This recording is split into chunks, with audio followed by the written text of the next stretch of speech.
Oh, I just heard recording in progress. Yeah. Aloha mai takou. Welcome to Moʻolelo. My name is Kavana, and I'm the Hawaii Pacific Resources Librarian here at UH West Oahu Library. Moʻolelo is part of the Big Read Hawaii, which seeks to broaden our understanding of the world through reading, art, culture, and conversation. So if you've been to our past Moʻolelo presentations, you'll notice this one's a little different because me and Uncle Shad are actually next to each other. And so we're gonna just let Uncle Shad do his thing. So Uncle Shad, go ahead. Okay. Hello, my kako. You got a slightly deaf speaker, so I'm relying on Kavena to let me know if I'm not speaking loud enough. So anyway, my time is limited. So what I want to do is try to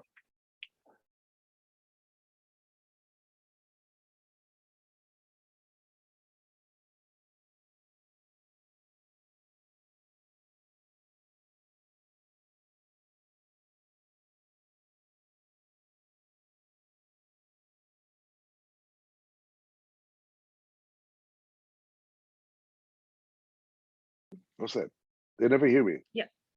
Restart. Okay, I think it gives you a better understanding of the significance of not just place names, but understanding the significance of a history. History is so important. History is actually used by occupiers to establish a relationship with others. But anyway, let me get started in this way.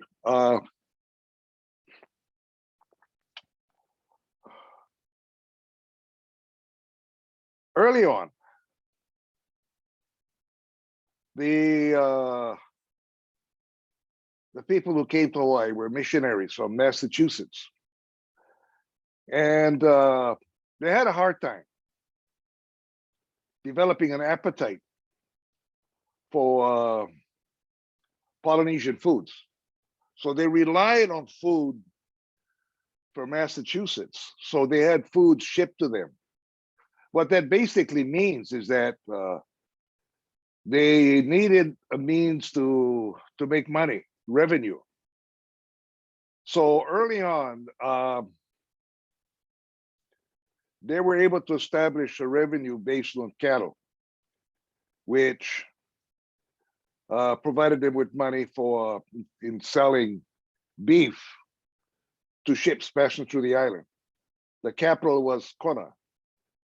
Subsequent to that, the capital shift to Lahaina, and the revenue became based on whale oil, and that provided lighting lanterns in mainly in Massachusetts. Then there became an interest in agriculture, and the manner in which that started was that here these people from Massachusetts who were living here in the Hawaiian Islands at that time, they became aware that the southern states during the Civil War, that the southern states refused to sell sugar to the northern states. So they developed an interest in moving to agriculture rather than continue whale oil, especially at that time.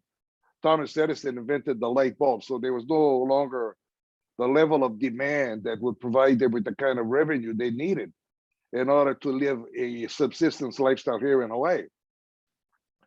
So, and also in addition to that, they were able to establish an agriculture by establishing a republic. Subsequently, with the overthrow of the Queen, they were able to establish a democracy. Because although when Cook arrived in these islands, there were some 800,000 Native Hawaiians. But what's also important to understand, that was his guess. And that was based in, that was documented in his ship's logs. But that was basically a guess. By the 1800s, by roughly around 1850, that number was reduced to roughly around 60,000, 70,000. And by the end of that century, it was reduced to 40,000. What that basically meant is that it allowed sugar interests to develop a republic and subsequently a democracy. And what they did was that it allowed them to displace all of everybody who lived in Ewa. Ewa was chosen simply because of the amount of water. Every river in Ewa all went one place. It all went to Pearl Harbor. So the whole area surrounding Pearl Harbor was ideal agricultural land. So so what that brought about was the displacement of a lot of people that had fee simple interest that was established by Kamehameha III, the Kuleana Act. They were displaced. The significance of that in terms of what we're going to talk about is that the history, Native Hawaiian history, was oral. And when they displaced that numbers of people out of in all of Ewa, that was the loss of a cultural history. Now that's important to keep in mind, and it's important to keep in mind the significance of history. Today, there's people who live in Waianae, whose family's been there for 300-400 years. Likewise, on the North Shore, likewise, Kahupulaie, Punaluu, and other places around the island of Oahu. There's people that who have families who have been living in those geographic areas for a long time. Here in Ewa, all of us come from somewhere else. Kamehameha III realized that when he went to the Royal School, he learned American history and he learned American geography and he learned English language. So he finally he came to realize that he knew nothing about Hawaiian history and Hawaiian language, for that matter. So what he did was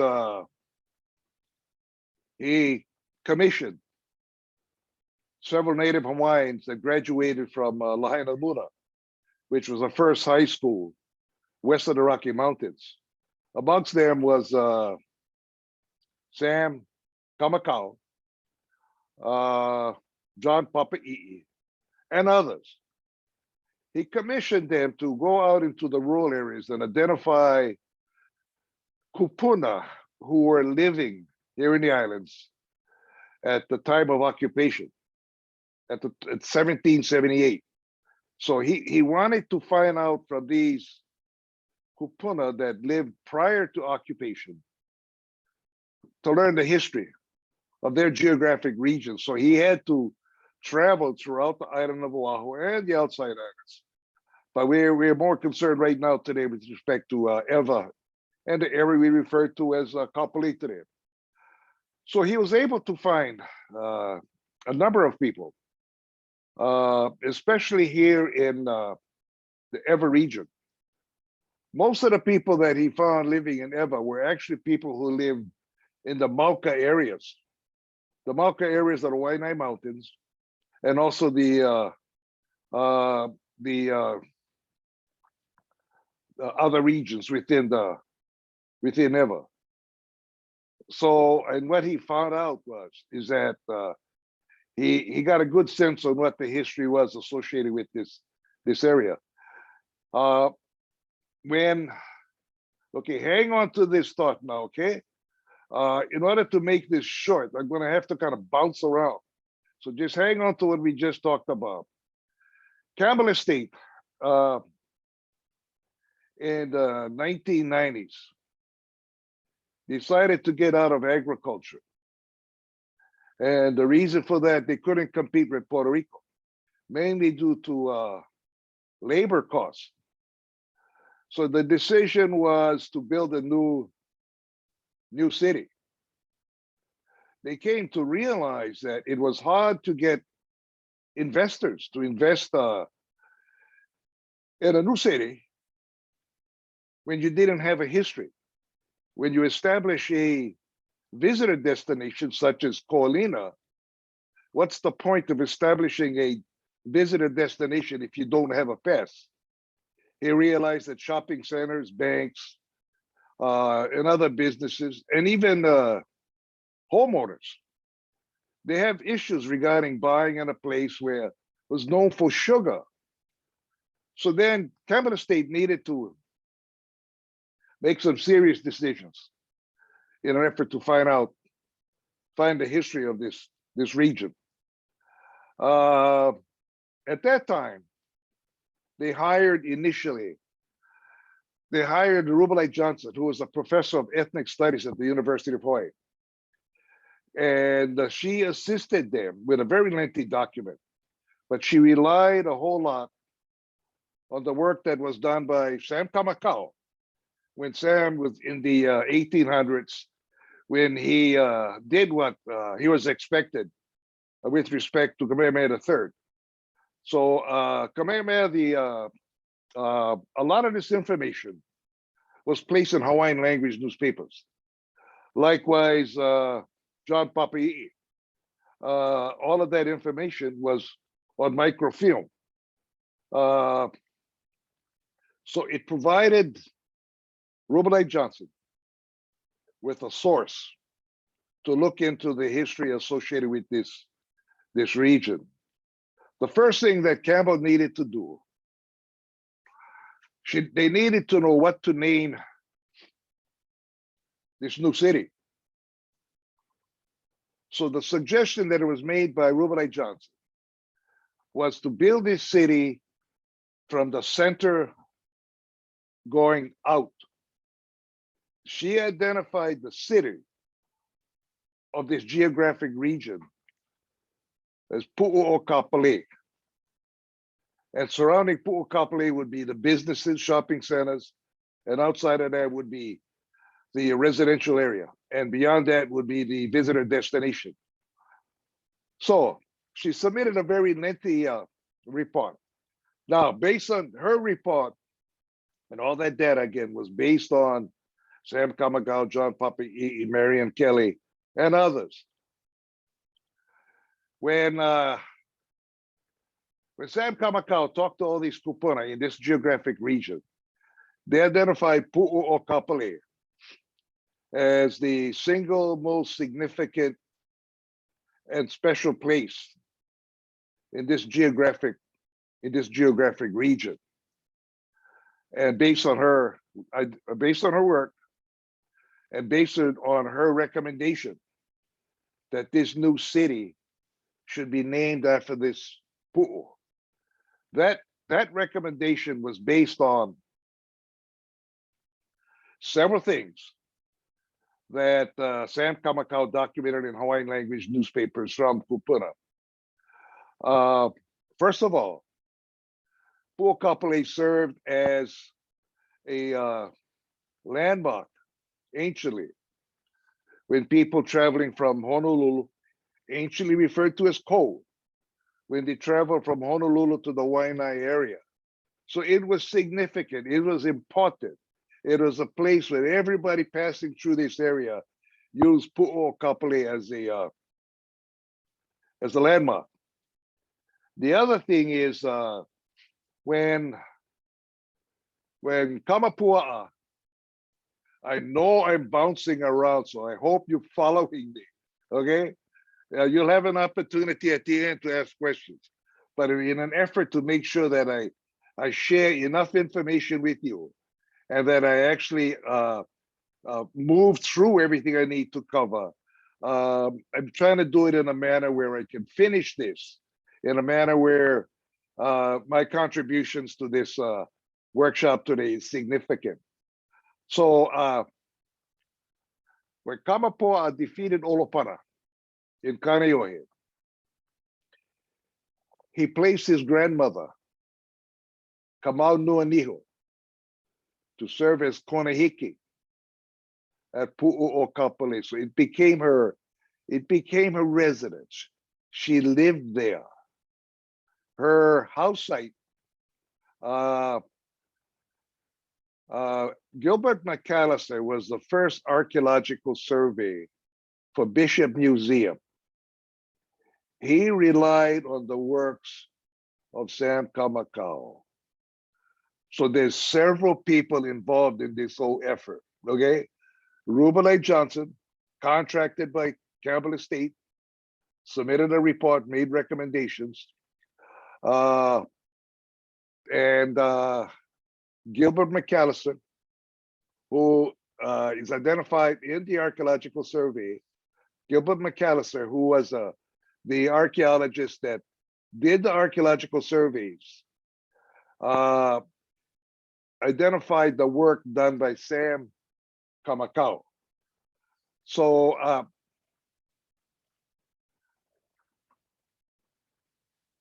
they were Sam Kamakau, Gilbert McAllister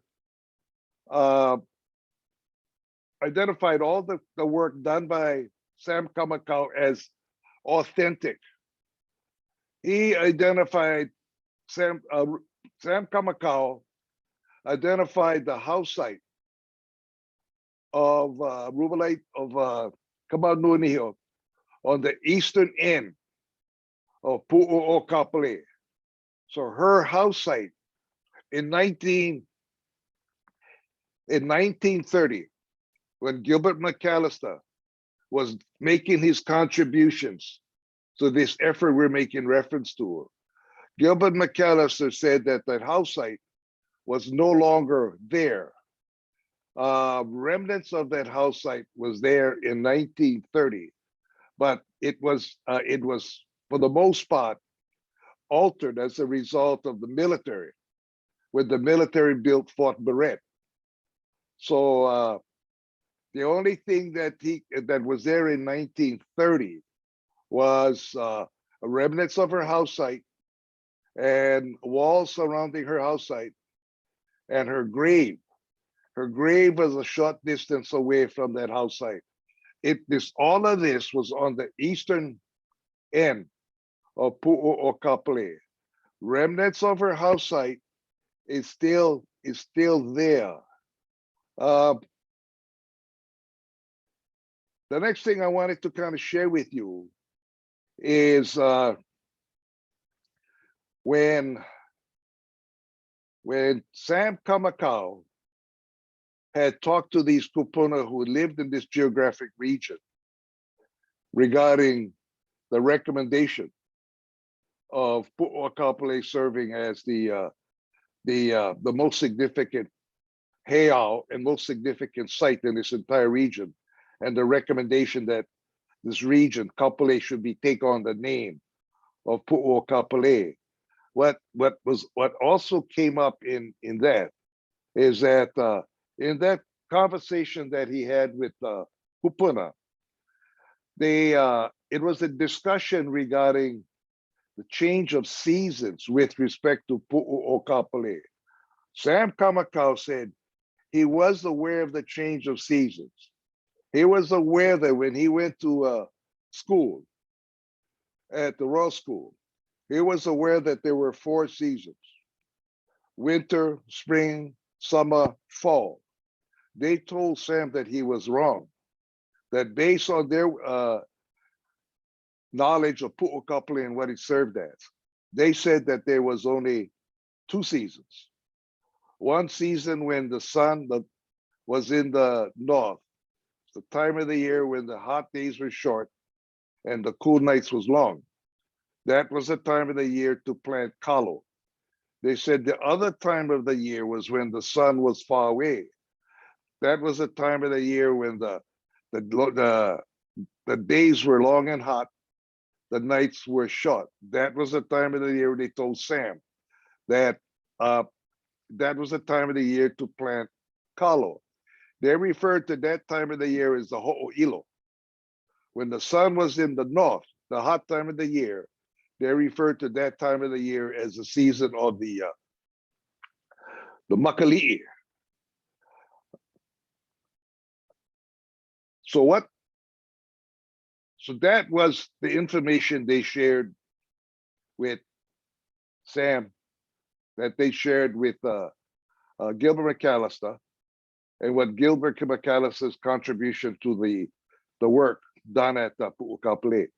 However, what came out from that, this whole effort is to identifying Pu'ukapale as the site where the seasons were determined. When was the hot season? When was the cold season?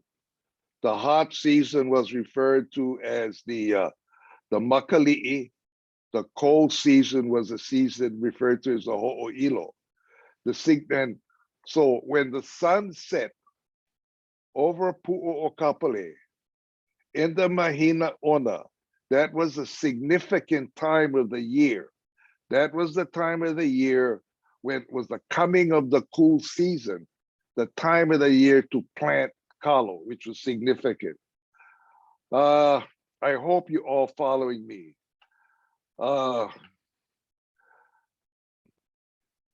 This information,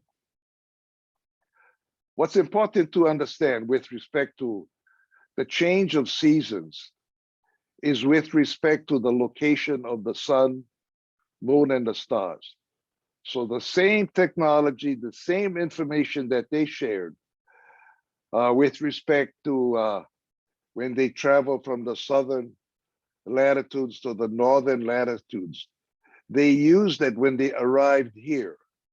And Pu'uokapale served as a marker for that information. So when they got here, what was most important was identifying those stars in the southern side of the island of Oahu in an effort to determine how they can get back to where they came from. So they use that same technology they used to get here, the sun, moon, and the stars.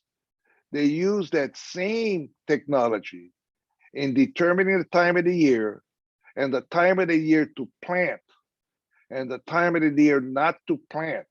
So that is so important when you're living a subsistence lifestyle. So that same technology, using the sun, moon, and stars, getting here, was also used in determining the time of the year and determining when to plant, when not to plant. So that's important to understand. With respect to Pu'ukapale, the last thing I want to kind of share with you is that giving you a brief understanding on why Pu'ukapale carries the name of Kapo. Kapo is the older sister of the Pele family. What's also important for me to share with you is that it's important that we all understand that there's people today who claim descent from the Pele genealogy. So it's not just a myth. There's people alive that claim descent from Pele. So from the survey that was done, it's from the work done by Ruvelai Johnson, she doesn't share a whole lot regarding the reason why that Pu'u has that name. What she does share is that Kapo, when Kapo was the first of the Pele family to come to the Hawaiian Islands, and in the traditions associated with her travels, she stopped at every island. On the island of Oahu, she spent time at that Pu'u that we refer today as Pu'u Kapale. And also one of the other things that makes reference to Pu'u Kapale is when Hi'iaka was asked by Pele to go to Kauai and go get Lohi'au and bring Lohi'au back to her as her lover on the Big Island. So after Hi'iaka picked up Lohi'au on Kauai, she stopped at the area we refer to as Pokai Bay. She got off the canoe and she instructed Wahine Ma'o and Lohi'au, who were in the canoe, that she would meet them in Honolulu or Ko, but she was going to walk across the island. So she walks from Pokai Bay through Pohakea Pass, midway between Makakilo and Schofield Barrack City. She goes on to Keahu Moa. Keahu Moa is the area between Bauka of Waipahu and Makai of Schofield, between Kunia Road today and Kipapa Gulch. And she travels down there to Pu'o'okapale. She spends some time. We don't know the reason why she did. Maybe it's because of Kapo's visit, which was more than what we really understand. So she spent some time with some women at Pu'o'okapale, but she ultimately leaves.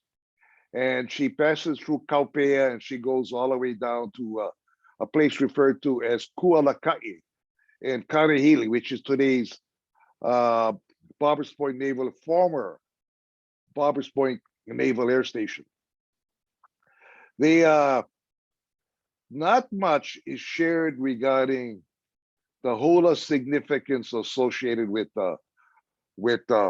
Kapo, mainly because in the work submitted by Ruben Johnson, mainly because anciently hula was not an entertainment. Hula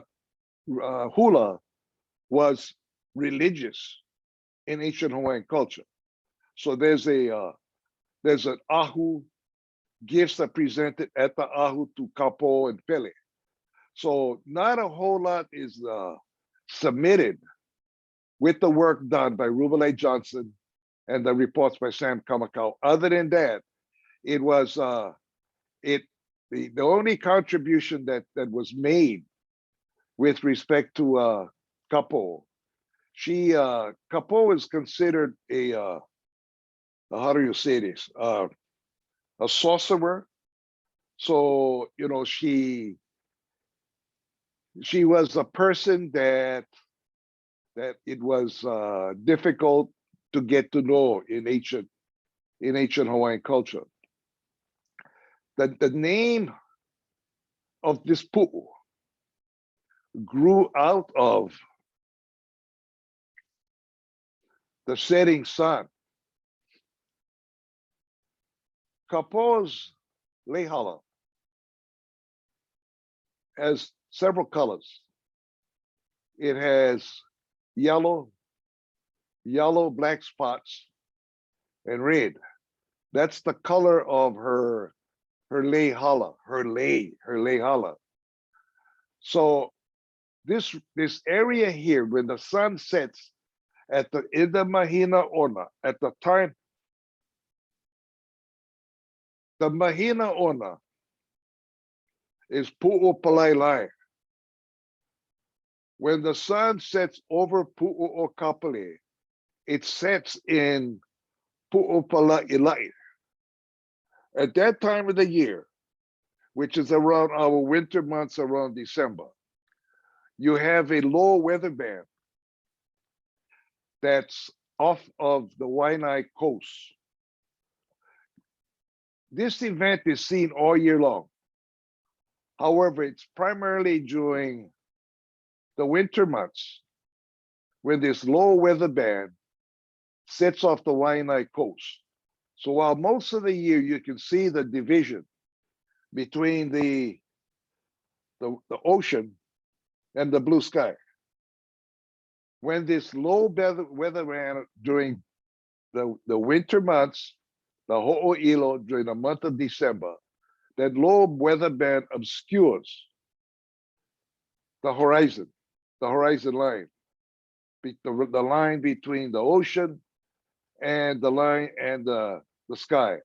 So what happens at that time of the year, which is the significance of this pu'u, is that when the sun descends behind this weather band, it refracts the sunlight. So during the month of December, you most often see the Waianae sunset in the colors of red, yellow with black spots, and yellow. Those are the colors of Kapo's Lehala. So so all of this is from Rubelite Johnson's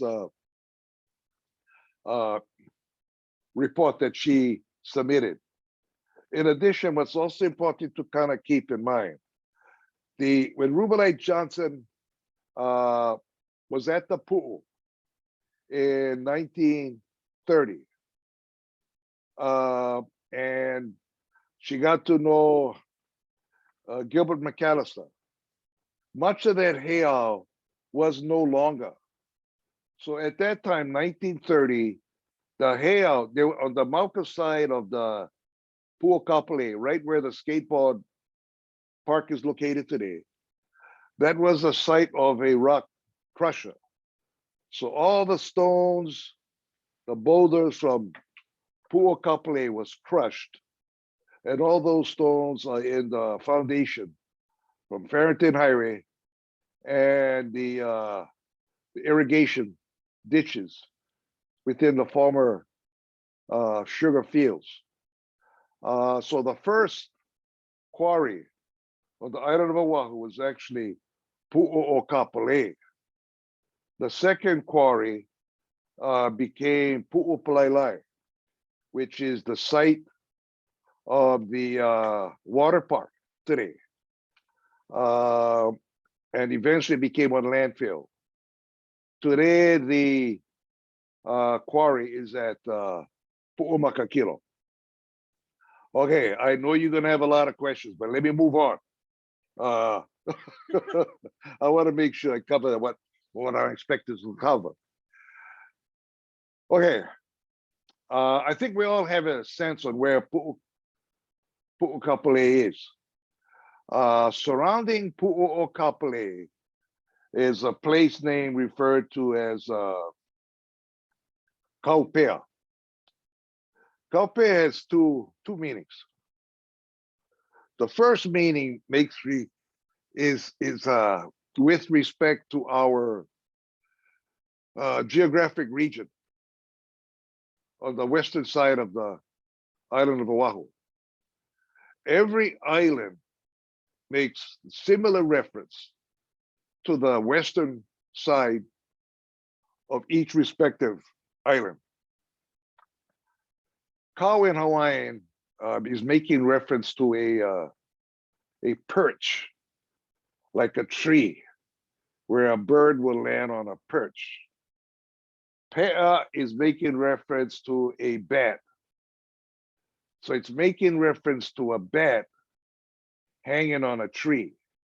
A bat hangs upside down. I'm trying to make this as simple as possible, gang. A bat hangs on, there's really much more to what I'm saying, but in very simple terms, it's making reference to a bat hanging upside down on a tree. It's making reference to the Southern Cross. The Southern Cross is a zenith constellation. So it sits above Tahiti. A zenith star is the North Star. So as you travel from, for example, Tahiti, and you travel north to where we're located, the Southern Cross descends until you get to the island of Oahu. The constellation of the Southern Cross at our latitude, which is 20, of course they didn't know that, it's 20 degrees north latitude. At this latitude, the Southern Cross sits right on top of right along the shoreline off Waianae. Likewise, the North Star, when you're traveling south from the northern latitudes, when you get to the equator, the North Star sits right on, it's descending. So it descends where it sits right on the equator. And then as you travel further south, the North Star disappears. So same application. At this location, the Southern Cross is a zenith constellation that sits directly above Tahiti. At this location, the Southern Cross is descending. When it gets to the island, whenever when it gets to this location, 20 degrees north, 90 point something or other, when it gets to this location, you see only maybe one star. It varies now because the Hawaiians never know that we evolve around the equator. It's not, we evolve in our, around the star, the sun. It's not the same every year, okay? Some years we go farther out, some years we're much closer to the star. So, but most often, most often, the Southern Cross at this latitude sits right off the Waianae coast. So the anciently what they did is they built an ahu off the area where Ko'olina is today. That ahu was meant to identify the location of the Southern Cross. The Southern again Cross is significant because if you want to easily exit the Hawaiian Islands and travel south, that is the constellation you need to pick up as you exit the Hawaiian Islands or exit this area, as you exit the ʻEwa district. As you travel further south, that the constellation rises. If you're going in the wrong direction, you will not see the Southern Cross. So that ahu provided a means to identify the direction that you need to go from these islands. The other thing, it makes reference to kaupea, makes reference to a place of wandering spirits, or making reference to the wili wili groves of kaupea. Both are the same, but simply put, it's making reference to a place of wandering spirits. Let me try to simplify this.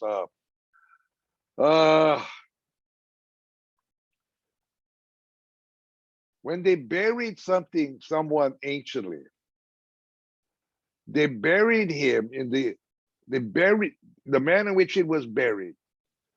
The person was placed in the ground with his head facing the direction of where the day turns into night, light into darkness. So when one passes away, if he lived a good life, he would have the benefit of his aumakua, carrying him to this place of departure where his head is pointing and lifting him up into eternal life. On the island of Oahu, that place is Kaena Point. So Kaena Point is referred to as a Lena Ka'uhane. It's a place of departure in afterlife. So if you lived a good life, you would have the benefit of your aumakua carrying you in that direction. The burials were constructed in that manner, whether it was underground or whether it was above ground during the period of when people were moving out of this region and there was no water as a result of sugar. As a result of sugar cane, there was no water. So during this period, the burials were built above ground, and the head of the individual was facing in the direction of the Lena Ka'uhane, which is at Kaena Point. If the person did not live a good life, he would not have the benefit of being carried to the Lena Ka'uhane. He would be sent to barren and desolate places, or referred to as an aukuewa. An aukuewa on the island of Oahu, its modern name is Kapolei. I'm a Catholic. This will really simplify us we'll be taking too much time. I'm a Catholic. In the Catholic Church, we believe in three places. We believe in a heaven, we believe in a hell, and we believe in a third place. The Catholic Church, we identify this third place by the name of purgatory. In the Catholic Church, if you did not live, if you're not so good to deserve heaven, not so bad to deserve hell, in the Catholic Church, you would be sent to a place referred to as purgatory. In the Catholic Church, we don't know where heaven is. We don't know where hell is. We don't know where purgatory is. In Hawaiian culture, purgatory is here. On the island of Oahu, it's this area here at Kaupea. So if you're not good enough, this is where you would be sent. You would, redemption is manifested in a sense of presence. Simply put, say your grandmother wore the same perfume and she dies. After she passes away, you smell that perfume wandering around somewhere. In Hawaiian culture, that's a manifestation of your grandmother reaching out to you. So somebody can be standing right next to you and would not smell it. So it's personal in the sense that in Hawaiian cultural beliefs, she's reaching out to you for help. If your father was a fisherman, he fishes every day. On the day of his funeral, you look up in the sky and you see a seabird. In Hawaiian culture, that is a manifestation of the presence of your dad. Hawaiian culture doesn't identify what it takes to help redeem someone. So we really don't know. Based on the information that was shared in different documents, the thinking is it's similar to all our beliefs today, and it's just doing something good as a sacrifice for the individual that you're trying to assist. Okay, those are the two places that I wanted to make sure that I covered. Do you want me to cover others? No, there's some questions. Questions, Yeah. there is. Okay. So somebody, Melissa wants to know if Kaupea is right below Pu'uakapale or if it's where, like the whole area where Kamakana is. Okay. And the homestead. Okay, based on the research that was done regarding the location of Kaupea. Again, now it's all based on traditions. It's based on stories and research that was done as part of the survey. So based on a survey that was done, it surrounds Pu'uakapale and it goes Mauka. It goes Mauka to, we don't know exactly how far, but we suspect most of the archaeologists who did work in our area, all of them feel it goes up into the area of where the H1 freeway is. So it surrounds Pu'uakapale. It goes Makai all the way up into the area.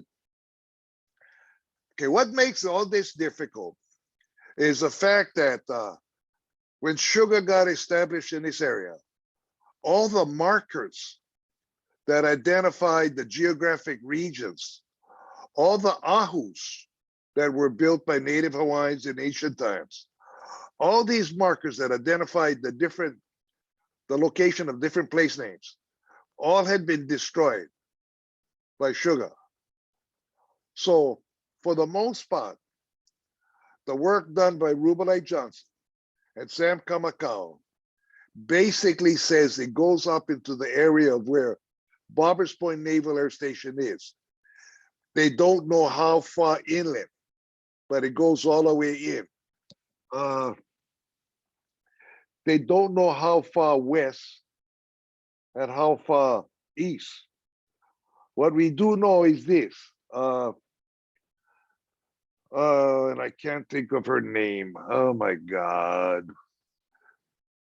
There's a story regarding a lady that you all know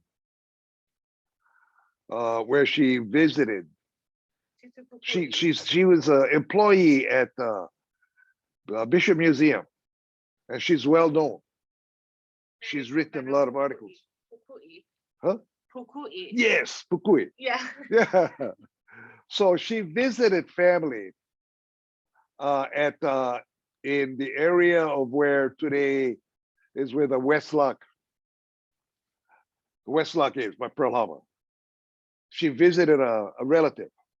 They had a dog with them, and they walked all the way along the shoreline, all the way in the area where Barbers Point or ʻŌlelo, former Barbers Point Naval Air Station.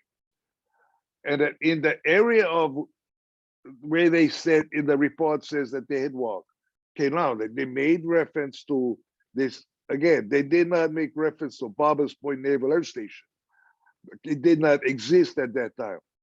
But the information that was shared in the report seems to indicate it was in that particular area of where White Plains Beach is located. When they got in that particular area, the dog actually looked like he died. He fell on the ground on the beach, looked like he went to sleep, and Pukui's relative told Pukui to run to the beach, the water, and get salt water and to bring it back. And when Pukui came back, her relative took the salt water and poured it on top of the dog and massaged the dog, and the dog came back to life. Pukui's relative told her that it was one of the spirits that lived in, she made reference to Kaupea. So basically, it seems like Kaupea extends almost all the way to where we would guess where ʻEwa Beach is located. And it seems to be all the way up to the ocean. Okay, it's important to understand, all this information that we're talking about. It's very difficult to say with certainty, but Kaupea appears to go all the way to the H1 freeway. It surrounds Puʻokapale, and it goes all the way up to the area of where former Barbers Point Naval Air Station, and it seems to go all the way Makai in the area of ʻEwa Beach. And that's based on work done by Rubelite Johnson. So I hope that helped. Yeah. Any other questions? Yeah. So somebody wants, Luana wants to know if our kūpuna would usually inhabit areas like this, and if not, why are we developing these areas? Okay.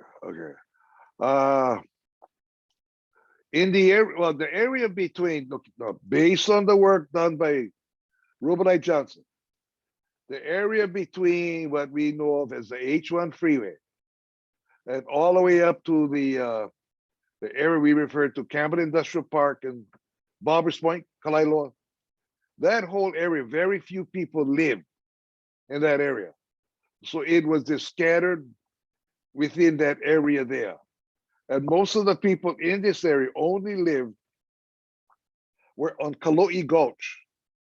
Kalo'i Gulch is not, cannot be seen because sugar will fill them in. So sugar will fill in where was once one river, that was partially exposed. So people lived in that particular area. No one lived, well, I shouldn't say no one. We don't have information on large numbers of people living elsewhere in Kaupea or within the area we refer to as uh, the area where we have homes built today. Anciently, no one lived in that area. Large numbers of people lived in the area close to the ocean. So in the area of the, for example, the Kalailo Heritage Park in the archaeological survey, to 77 acres, they identify 5,000 people living on that 77 acres. And it stretched, so much of the military, much of that landscape was lost due to the military. So the thinking is that if there were 5,000 people living in the area of the Kalailo Heritage Park, there were additional people that may have lived in areas surrounding the Kalailo Heritage Park. Let me kind of just help you understand what this basically is. When these people arrived in the Hawaiian Islands, they did not arrive like the people arrived in Massachusetts on the Mayflower. Large numbers of people on a ship. So when they arrived in Massachusetts, they already had a community. So they already had a bunch of people living in one area where the population numbers grew fast because you have different families living together, having relationships, and the population multiplying quickly. Here in the Hawaiian Islands, people arrived in a canoe. Your guess is as good as mine as how many people will be in a canoe. 6, 7, 8, 10. So the numbers would have been smaller. So when they arrived, it would be one family. Here in Hawaii, they arrived as in groups of families.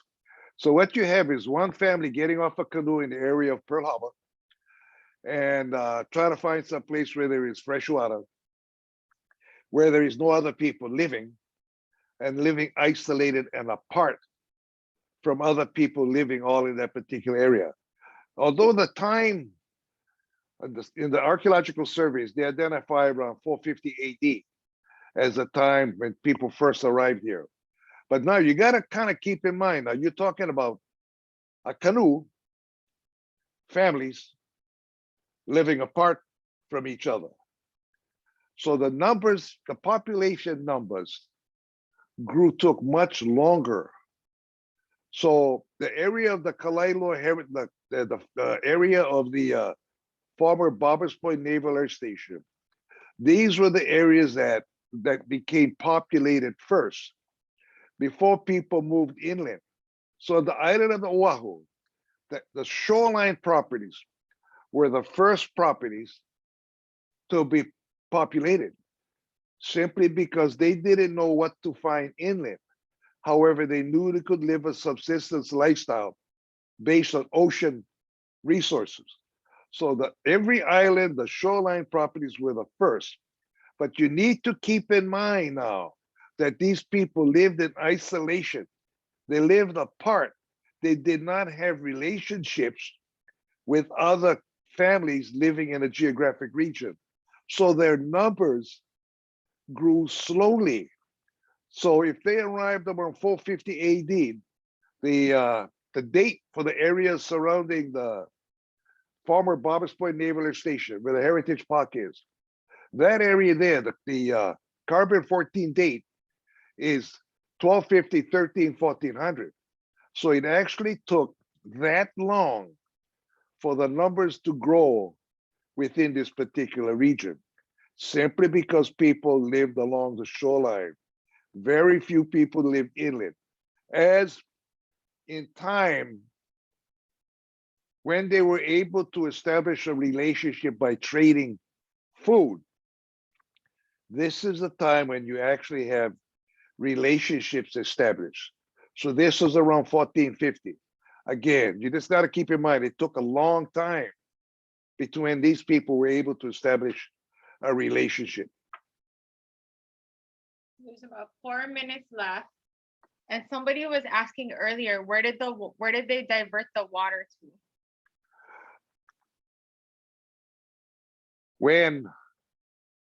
Okay, I made that, that was a very long story, but I kept it real short. And especially I be very careful when I share this with elementary and intermediate schools, but because it can be very difficult to accept. What happened is that everybody in this area were displaced from their lands. Basically, they were all kicked out. And then when sugar got established, they did not have the technology to pump water. There were no pumps at that time, so they irrigated lands by gravity. So what they did is that all the shoreline properties. Keep in mind now, this is where all Hawaiians lived at that time. Polynesians all lived along the ocean. Less people lived inland. More people lived along the ocean. So what happened is that because they couldn't pump water, what they did is they sealed all the springs and access to water along these shoreline properties. And what it did was that it increased the pressure of water at the higher elevations. In addition, they built reservoirs and they diverted water to reservoirs. Wilson Lake in Wahiawa is not a lake. Wilson Lake is a river. What they did is that they diverted water and turned Wilson River into a lake. So Wilson Lake provided water for sugar and pineapple on the Wailua side, and it provided water to sugar and pineapple on our side, on the Ewa region. So the water was sealed at the lower elevations and diverted to higher elevations where they built reservoirs. That's perfect. So we're right about at 2:00. So we wanted to mahalo you, Uncle, for sharing your ike and your time with us today. So we've shared the evaluation link in the chat. So if you fill one of those out, you have a chance to win a book. Our next presentation for Mo'olelo is actually next Thursday with Kai Koulukukui, who's a Kanaka artist, and you can still register here. Before we go, there's actually somebody in the chat who wanted to say that they really love your book, Cultural Kapolei, which you can purchase through the Kalaeloa Heritage and Legacy Foundation. We shared that link in the chat. Anything you want to say, Uncle, to wrap it up? No, I only hope that I did a good job, because I hate rushing.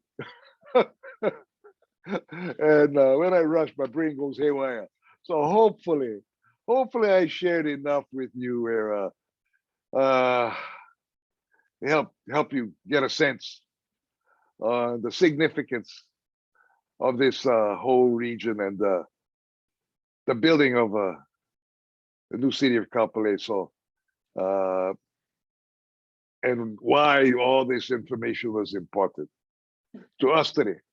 Anyway, mahalo everyone. Mahalo nui. So we'll see everybody at the next Mo'olelo presentation.